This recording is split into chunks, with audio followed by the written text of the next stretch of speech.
I'm so excited that you're here. And today we're going to talk about how to optimize your brain health.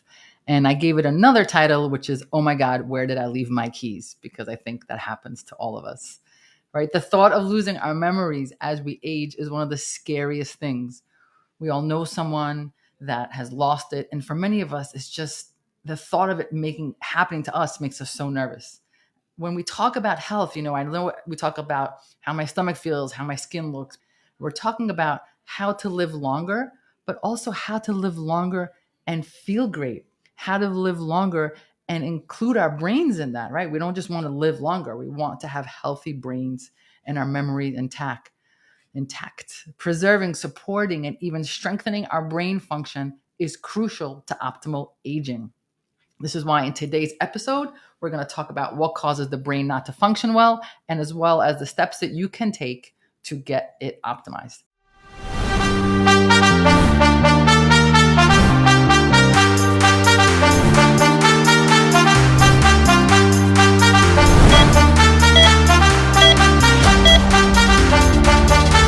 Before I jump in, I always like to let you guys know how to reach me and my team. If you're watching us on Facebook, let me know. Type in the word live so I know that you're here. If you're watching it on the replay, please type the word replay so we know how to reach you and we know that you're watching. On any platform, if you type the word change, it lets my team know that you want the show notes. And sometimes I get a little technical, so feel free to ask for those notes.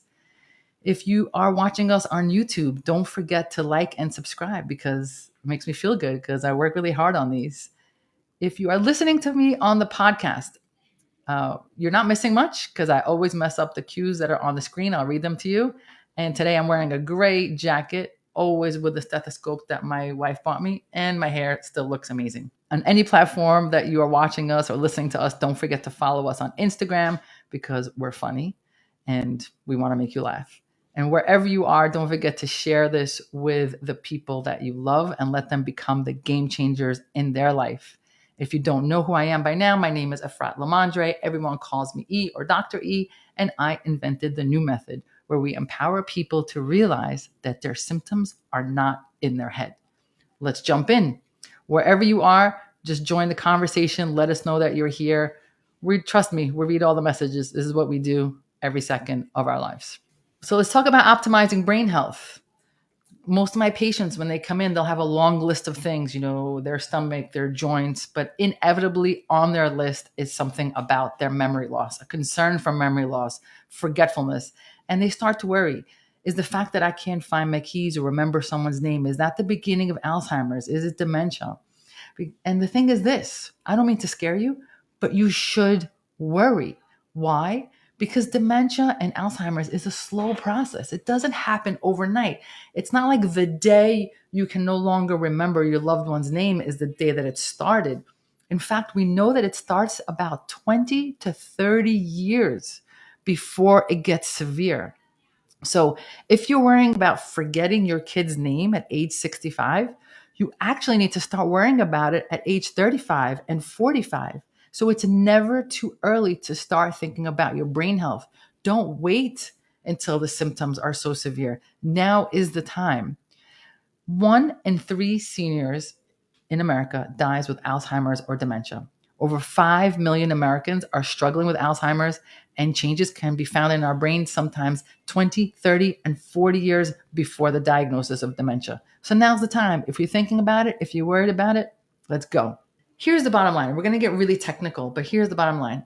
You know more or less how to prevent heart disease, right? You've heard, live a healthier lifestyle, eat right, exercise. It's been drilled into our heads that if we do these right things, our heart will be, in better shape. It's the same thing for our brain. I'm not sure why we don't realize that the same things that we need to do for heart health are the same things that we need to do for brain health. When was the last time you thought of your brain this way? When was the last time you thought about the fact that there's things you could do right now, today, to prevent Alzheimer's and dementia? This is not a tomorrow problem. It's a today problem. It's just like you shouldn't wait for the heart attack to happen before you start making the changes. You want to make the changes now to prevent the heart attack. All those things that are bad for your heart, the sugars, the starches, the insulin resistance, all of that is bad for the brain. In fact, scientists are calling Alzheimer's type 3 diabetes. Let that sink in. Type 2 diabetes is a type that we get from eating too much pizza. Type 3 diabetes is Alzheimer's. We know that diabetics have 4 times the risk of getting dementia and Alzheimer's, and even pre-diabetes can lead to it. So fixing your brain starts with fixing your body. You have to optimize everything that's going into the system. The bad stuff, get rid of the bad stuff, optimize the good stuff if you want to optimize the brain. And I promise I'm going to get into details.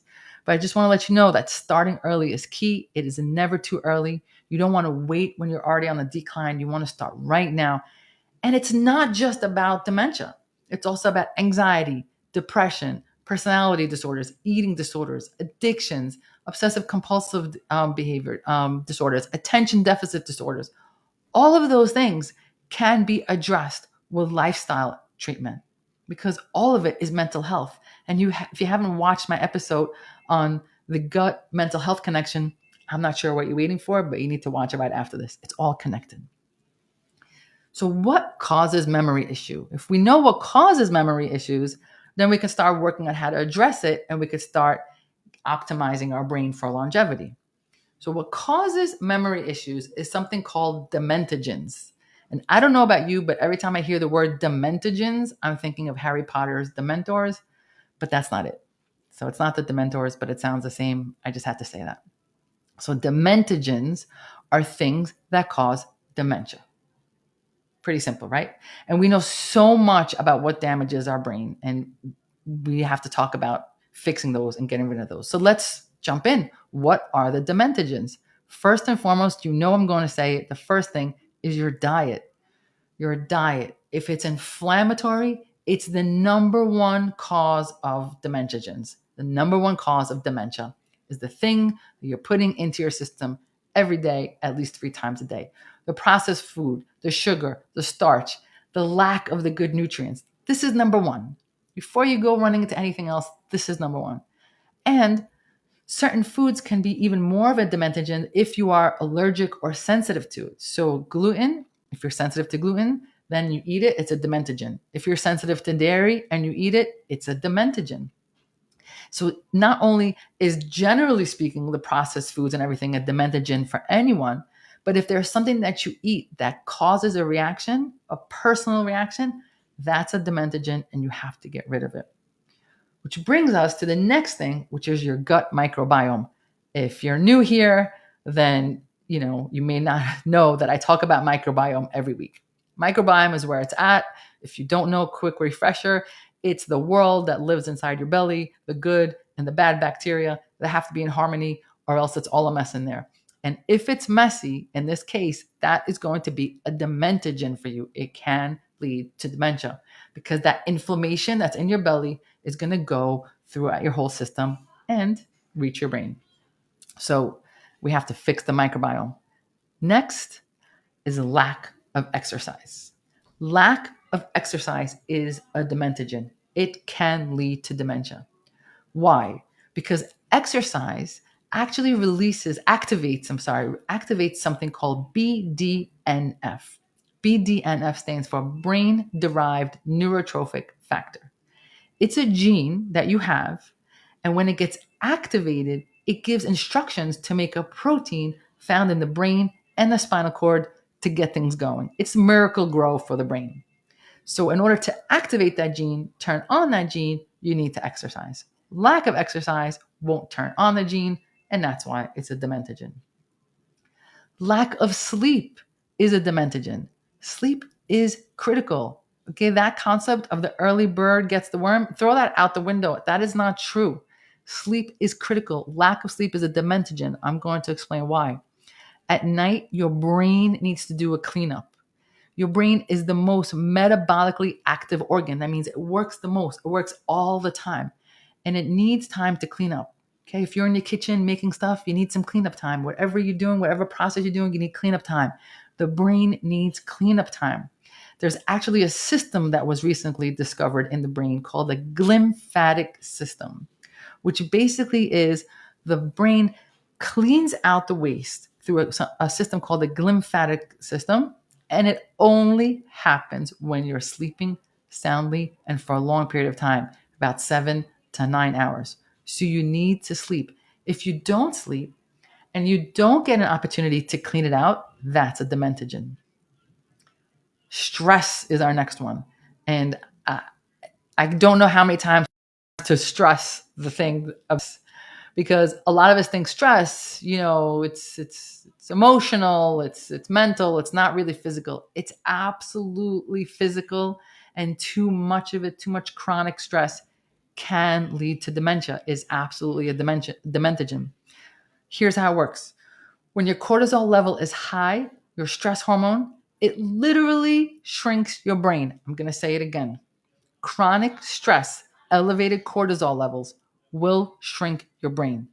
In fact, two areas are affected from it. One is the hippocampus, which plays a central role in learning and memory. And the other is the prefrontal cortex, which regulates thoughts and emotions by talking to yourself. They did a study and they found that participants who had high levels of cortisol, high levels of stress in their blood, did poorer on memory and cognitive tests. So high stress, they weren't able to do these tests. They weren't able to make decisions. They weren't able to memorize things. So over time, with the stress, you actually lose brain volume. So you know that saying that says whatever doesn't kill you make you stronger? That is not the case with stress. Stress may not kill you, but it is not making you stronger. I've mentioned it in many of the episodes that I've done about what stress affects, but here I am telling you it affects your brain. So we have to calm down the stress and manage our stress.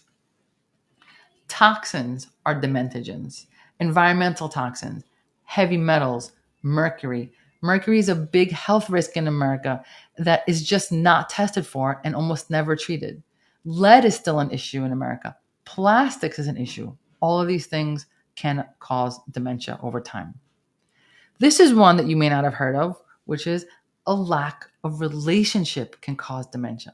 It's a dementagen. If you don't have social connections, not social media, social connections, social interactions, that affects your brain and makes it decline. You need to have a sense of purpose and a sense of meaning. That's one of the reasons why for some people, when they retire and they no longer work, they decline rapidly because they lose their sense of purpose and their sense of meaning. This is not just a mental or spiritual issue. This is biological. It actually declines things biologically. They have a biological impact on the structure and the function of your brain. So keep those relationships. Make sure you have meaning and purpose every day in all that you do. And the last dementagen that I want to bring up is infections. Sometimes we have infections in our bodies that are there for a long time. Lyme, chronic viral infections, H. pylori, which is very, very common in the belly. All of this will cause systemic inflammation, will cause an imbalance, will cause a mess in the digestive system or other areas. And that chronic inflammation will cause potentially dementia. So, just a quick recap of what I said so far, because I said so many things, because I only have 20 minutes ish. And I try to cram it all in here for you so you guys don't get bored of me. So, what did I say so far? Diet, microbiome, sleep, exercise, stress, toxins, infections, relationships. All of these things are dementagens if we don't get them right. They will cause dementia.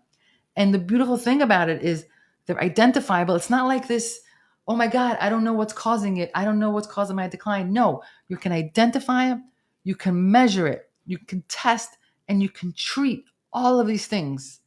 All of these things that are attacking your brain, you can manage them so that it doesn't cause the problems that we see in dementia. And for some of you, it may just be brain fog, it may be depression, it may be ADD, or it might be true dementia. It's a spectrum of things that affect our brain, but all of it is affected by these dementagens. And all of it are things that we could do something about. I have so many patients who come in and say, don't test me for the Alzheimer's gene. I don't want to know because there's nothing I can do about it. That's not true. There is so much we can do about it. In fact, I love identifying the gene because then we need to know that we have to double down and get really aggressive so that gene doesn't get turned on. We have to aggressively put in these lifestyle interventions to make sure that that gene doesn't get expressed.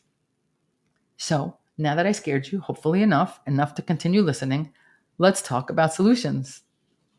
That's the best part. We can't just scare you guys, right? We have to also give you solutions, what to do next. So I'm going to go in the same order as the demetagens that I mentioned.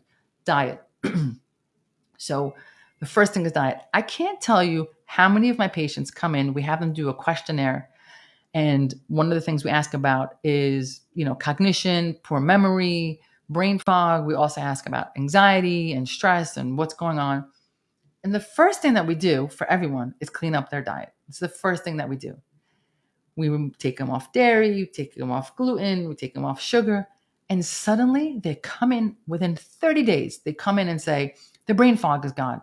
Their memory is better. They're not anxious. They're not moody. All of it just with diet. So we focus on diet because food is medicine. Before you run around and say, hey, is there Alzheimer's medicine out there? Is there a pill for my memory? Your food is your medicine. I say it every week. It's really so important. Food is medicine. You have to make sure that you're not getting high levels of sugar. Balance the blood sugar. Make sure you have good insulin sensitivity. Make sure that your diet is full of the rainbow, phytonutrients, all the colors. Don't just eat the same thing every day. It is really critical that we manage the food first, frontline for dementia and a million other things. But today's talk is about the brain. Microbiome. You have to make sure your microbiome is on point. The gut-brain connection, it's there. As I said, I have other episodes on it.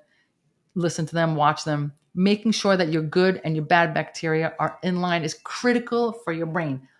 The neurotransmitters for your brain are made in your belly.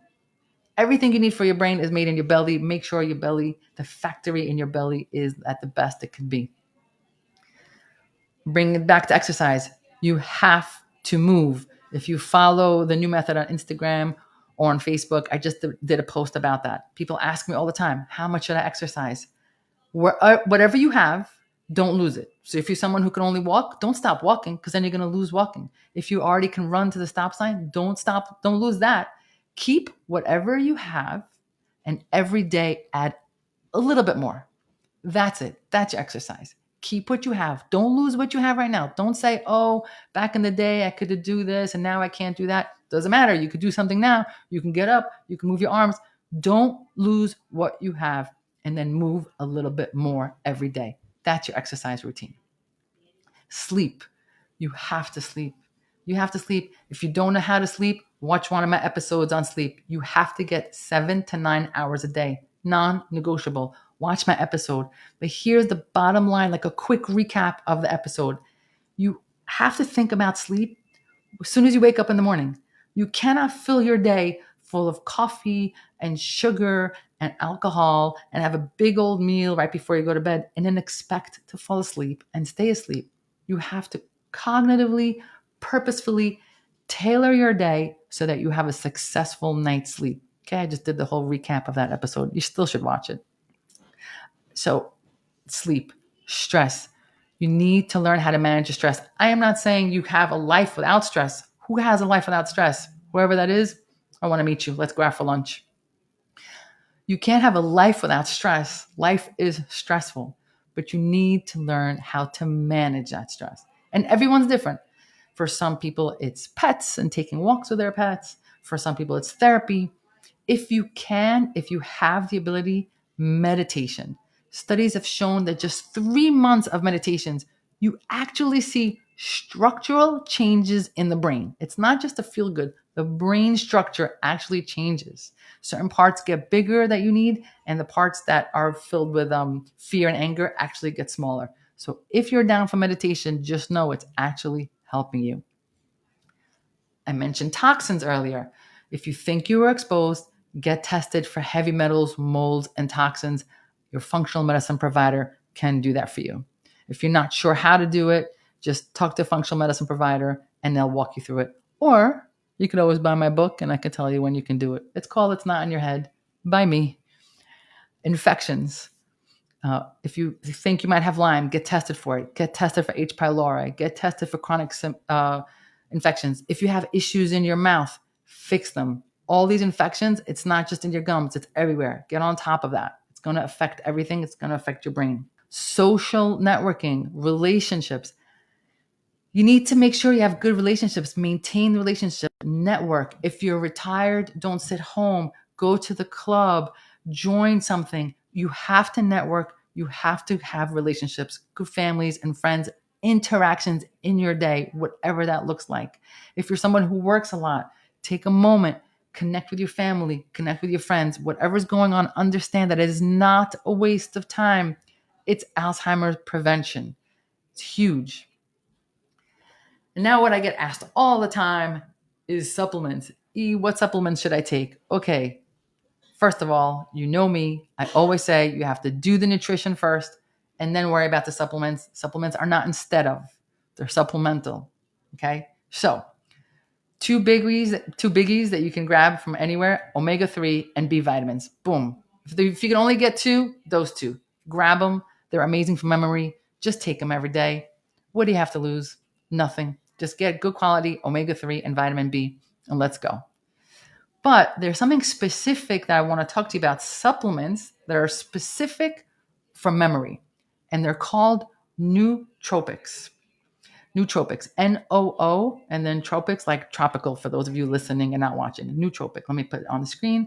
N-O-O, nootropics. So nootropics are substances that increase brain power and function. I'm going to say that again because it's pretty awesome. Nootropics are substances or compounds that increase brain power and function. And by the way, if I mispronounced it, just let me know. No need to attack me on TikTok, which happened when I said tinnitus instead of tinnitus. Oh my God, the drama. Anyway, back to this. Nootropics, substances. Okay, so there's natural nootropics and then there's synthetic nootropics, and they're amazing. And I want you to read about them, and you can take them when you want to prevent Alzheimer's or dementia, or if there's already some things going on. So let's talk about what they are. The natural ones are, let's start with caffeine. Caffeine, oh my goodness, not too much of it. You find it in your tea, you find it in your coffee, you all know that. Of course, caffeine can be bad for you if you overdo it, but it is a stimulant that has been shown to improve cognitive function, and mental endurance. So the good thing about caffeine is that it gives you access to other neurotransmitters in your brain. Pay attention to what I'm saying. I did not say go drink 7 shots of espresso. I did not say that. I'm just saying caffeine is known to help cognition. Hang tight. I'm going to come back to what the best way to get caffeine is. L-theanine is another compound that we can use to enhance the effects of caffeine, but limit the jitteriness. So the best way to get L-theanine with caffeine is not in your espresso, but in your green tea. So the two of them together work synergistically, and they work really well. And so you're able to improve your ability to multitask without the jitteriness of caffeine. So consider drinking green tea to get them both together.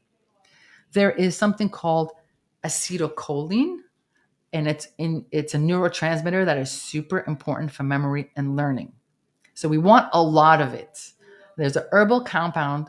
I'm not vested in this compound. I don't make money from this compound. I'm just reporting the news here. So huperzine A, Huperzine, for those of you listening, huperzine A is a natural herbal compound that increases the amount of acetylcholine in your brain, which is another neurostimulator, and improves cognitive ability. So if you can take a little bit of huperzine A with some green tea, you're actually stimulating your brain in a natural, healthy way to improve your cognition and your memory. So that's a natural nootropic. The natural nootropics, though, they're temporary. When you take them, you have the stimulation, and then when it wears off, you're back to your baseline. So they're good and they're natural, but they're temporary. There is a cutting edge new synthetic nootropic that is being made. Let me pull that up. And they took a collection of amino acids, peptides, and they made chains out of it. And these, when you take them, create lasting changes in your brain. So it actually increases BDNF. Remember, we discussed BDNF during exercise, which is like miracle grow for the brain, but they have a lasting effect and change the structure of your brain. So this is not a temporary thing. This is something that can actually have lasting effects. These are used in patients with brain trauma or early stages of dementia. There's 2 products out there. One is called dihexa, and the other one is called cerebrolysin. It's dihexa and cerebrolysin. They are synthetic nootropics, which are really making long-lasting effects in brains, either for prevention or after things are already happening. So this is a very different topic than my usual supplement topics because they're very specific to brain. These nootropics, so they either have natural or synthetic, and they're really affecting and protecting the brain, effective protecting the brain and keeping it from aging and enhancing brain performance. Do your research. I'm not telling you what to take. You know I have no financial connection with these things. I just want to let you know what's out there. But as always, whether you decide to take them or not, don't take them while you're eating ice cream and pizza. You always do the lifestyle measures first. Fix the diet, get sleeping, get moving, remove toxins and infections, all of that first. And then you decide which supplements to take. Now, I just said a lot. So many of you, if it's technical, please feel free to type in the word change so we can send you the show notes so you have it. And ultimately, I just want you to have a long life, but a long life with a great brain so you can remember all of it. And if all of this is too complicated and you want to work with us, you can reach us at The New Method, just about on any platform, on Instagram, YouTube, Facebook, TikTok. We're awesome at TikTok. You could also go on our website, thenewmethod.com. No matter what platform you use, let us know. We're here to help you, work with you. And we want to make you the game changer in your life because you always knew there was a better way. I will see you guys next week. Hey everyone, thanks for watching How to Optimize Your Brain. Be sure to check out last week's video on the 3 dangers to your gut.